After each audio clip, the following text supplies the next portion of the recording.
Hello, America, and to our friends around the world, greetings and welcome back to March is Women's Month. The headline reads, Man, but let's be real. He wasn't a man at the time. He was a prepubescent 11-year-old boy when this started, and when it was finally stopped due to intervention, he was 16.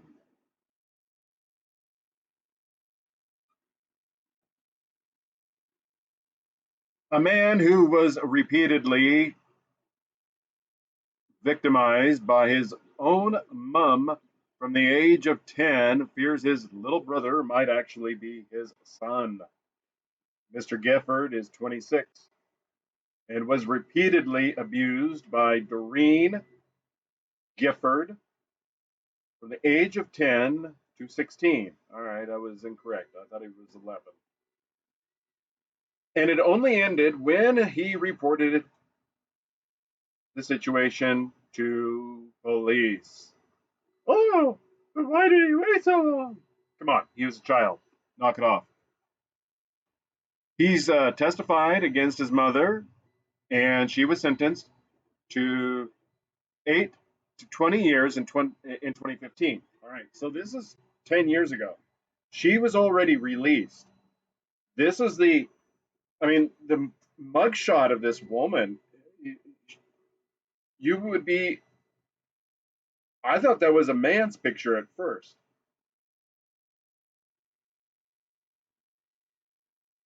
But even though she looks like a man, she still got treated with kid gloves. She got out in less than 10 years, but we'll cover that here in a moment. So this is in Las Vegas, Nevada, and apparently this is a drug abusing mother who just did her own thing. She was married or still is married to his father, to Mr. Gifford's father. I'm not certain. Theodore Gifford is the husband or the boyfriend or whatever. But anyway, some reason Theodore Gifford wasn't there, so his mother brought him into her bedroom, into her bed, with adult videos playing in the background, and things went from there. And he spent the majority of his adolescence being a live-in babysitter. So, as the headline states, Mr. Gifford, who's in his mid 20s, is concerned that his brother may actually be his son. And the state is, or the newspaper, or whatever, is protecting his identity, which is, that's cool. Nothing, no reason to. I mean, just by the last name, in the living situation, it's going to be easy for people in the neighborhood to figure this out if they haven't already. But Mr. Gifford, in his 20s, is concerned about genetic issues and disabilities, because of the incest nature of the crime. And the child was born at the time that all of this abuse was going on. So that's the reason he's considering this as a concern. So I'm highlighting two different articles because this one is kind of light on the details. The other one is a little bit more in depth. So it goes on to read that he's wanting to get a paternity test. And yeah, he could go buy one off the shelf, I would imagine, because if I'm not mistaken, his brother, potential son, lives with him, and he can go buy one off the shelf. But in order for it to be admissible in court, it has to be court ordered and be done at a contracted facility. If I mean, I could be mistaken. Maybe it's not that, but I would imagine for chain of custody, chain of evidence, that's what they would be going for. Apparently, Child Protective Services has been in and out of his family. He's the oldest of four. He had a sibling that died as a toddler, and there's some quotes that he made about this has been going on as he was a child and he's still having to deal with as an adult. And he goes on to say that if his brother turns out to be his son,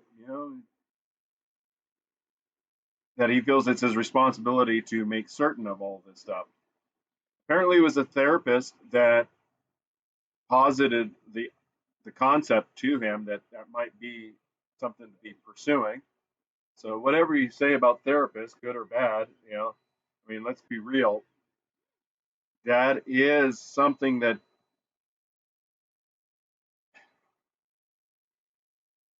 it must have came up in a manner that the therapist probably introduced in a manner to say, hey, this is a tough thing for you to want to say out loud, so I'll just say it for you.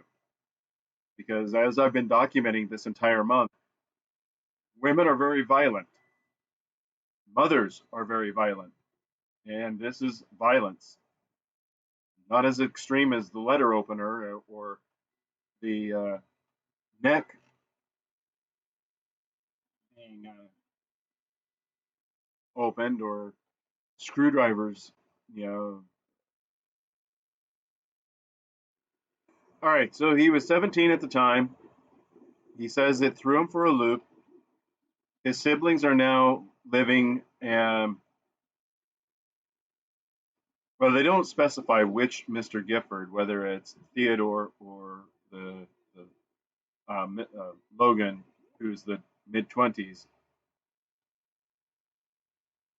The lawyer says the paternity test would be a challenge as both would have Theodore, that's the father of the abused son. So I imagine that's part of the reason they want to do it through the court is to get the most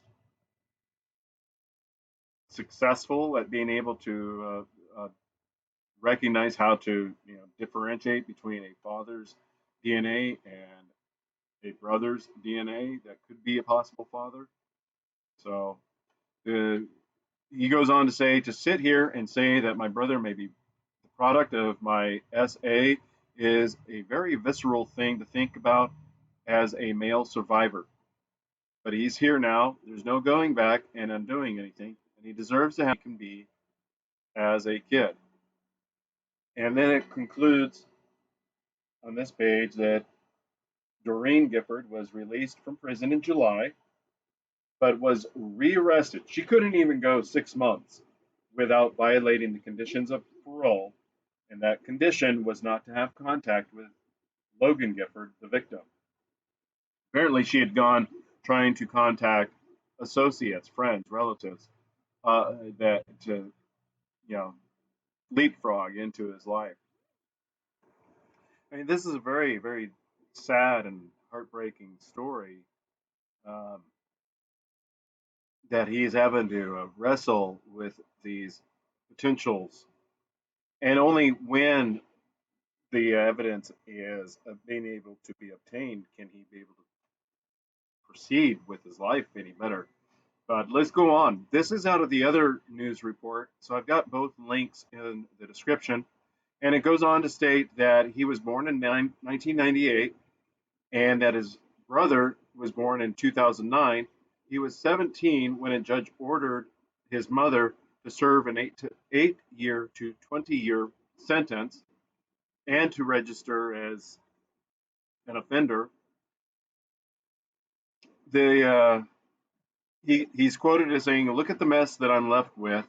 I didn't ask for any of this. I was a child when all of this happened, and yet now I'm responsible for picking up the pieces of something that really is still continuing to have an impact in my life and dragging me to deal with that. I feel that as though it is my obligation or my duty to do this and find out who his biological father really is, which is just emphasizing on the quote that I read from the other quote linked story report.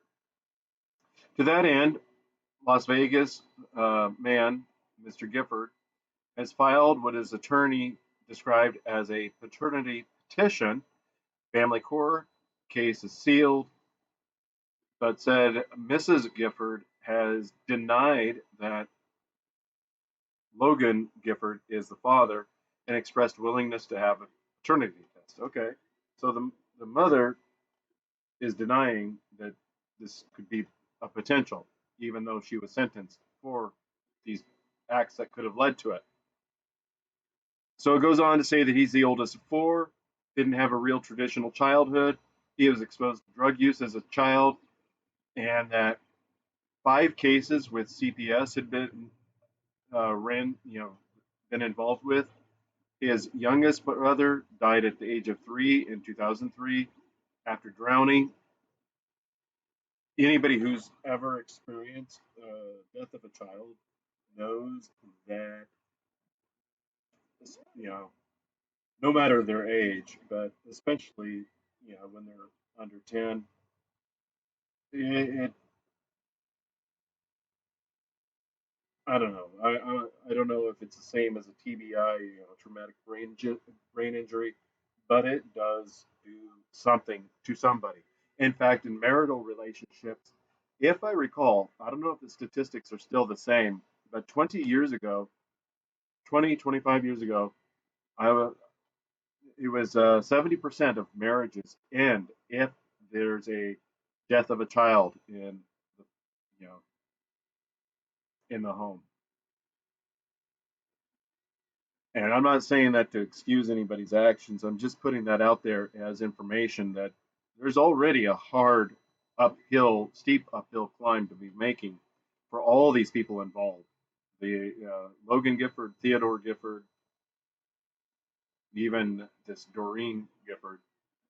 Um, so it goes on to repeat what the other story said about a late one night when everybody had been asleep. The mother brought him into the bedroom, which was shared with Theodore, but he wasn't there. And this had been stated in 2015, and he said that there was a adult video on. It goes on to say another instance of the abuse happened in 2008, and that he feels that that would be about the time that his brother was conceived. And let's see, disclosure to the therapist. And the mother, Doreene Gifford, entered a guilty plea, meaning that's an Alford plea, ALFORD, which is it's like a denial guilty plea. Anyway, so it has counts of attempted SA and attempted lewdness with a child you know, under the age of 14. So an Alford plea is a specific kind of plea that admits only that prosecutors have enough evidence for conviction. So it's it's the bad joke about a woman not being able to take responsibility, not willing to take accountability for any of the actions that she's done. So it goes on here to say that she had a difficult life, herself. She's the victim, used bad drugs. Then it just goes on and on about that she violated her parole and how she went about trying to contact him. And it continues on that no going back. And it reemphasizes what I covered already earlier. So his brother receives a disability check, which I guess is what brought up the genetic, the incest question about genetic issues and disabilities.